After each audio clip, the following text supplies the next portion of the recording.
اگر وہ کہتا ہے کہ ہم یہ حسین کے نام کی نیاز دے رہے ہیں اور ہم یہ چاہتے ہیں کہ حسین علیہ السلام خوش ہو جائیں اور ہمارے مشکل کشا ہیں، پھر تو 1 کروڑ دفعہ بھی اللہ کا نام لیں تو یہ رزق جو ہے نا وہ امام حسین ہی سب سے پہلے اٹھا کے پڑے تھے۔ اس طرح کا رزق قابل قبول نہیں ہوگا۔ اہل تشیع کے گھروں میں، اچھا یہ لفظ اہل تشیع ہم بھی پہلے بولتے تھے، لفظ اہل تشیع نہیں ہے، یہ اہل تشیع ہے کہ گھروں میں پکنے والے کنڈے اہل سنت کھا سکتے ہیں۔ بھائی اہل سنت کے گھروں میں پکنے والے کنڈے ہوں یا اہل تشیع کے، اہل سنت کی میلاد کی نیاز ہو یا اہل تشیع کے رجب کے کنڈے ہوں، اہل سنت کی 11ویں کی نیاز ہو یا اہل تشیع کی محرم کی نیاز ہو، ان سب کے بارے میں ہمارا ایک ہی موقف ہے کہ جو نیاز لے کے آئے اس سے پوچھیں کس کے نام کی ہے۔ اگر وہ کہہ دے اللہ کے نام کی ہے تو وہ کھانا حلال ہے، رزق ضائع نہیں ہوگا۔ البتہ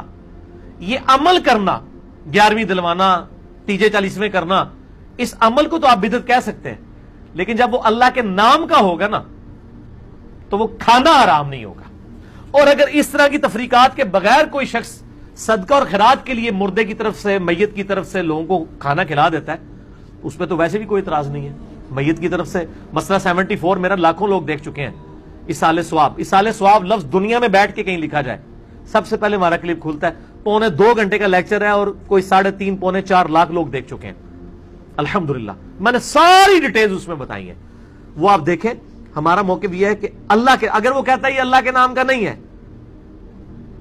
یہ نبی علیہ السلام کے نام کا ہے، حسین علیہ السلام کے نام کا ہے، فلاں کے نام کا ہے، تو اس سے پھر پوچھیں کاؤنٹر کوسچن کہ اس کا مطلب کیا ہے۔ اگر وہ کہتا ہے کہ نام اللہ کے نیاز کی ہے، ہم ثواب امام حسین علیہ السلام کو پہنچانا چاہتے ہیں، تو یہ بھی کھانا حرام نہیں ہوگا، یہ میت کی طرف صدقہ ہی شمار ہوگا۔ اگر وہ کہتا ہے کہ ہم یہ حسین کے نام کی نیاز دے رہے ہیں اور ہم یہ چاہتے ہیں کہ حسین علیہ السلام خوش ہو جائیں اور ہمارے مشکل کشا ہیں، پھر تو 1 کروڑ دفعہ بھی اللہ کا نام لیں تو یہ رزق جو ہے نا وہ امام حسین ہی سب سے پہلے اٹھا کے پرے پھینکیں گے۔ اس طرح کا رزق قابل قبول نہیں ہوگا۔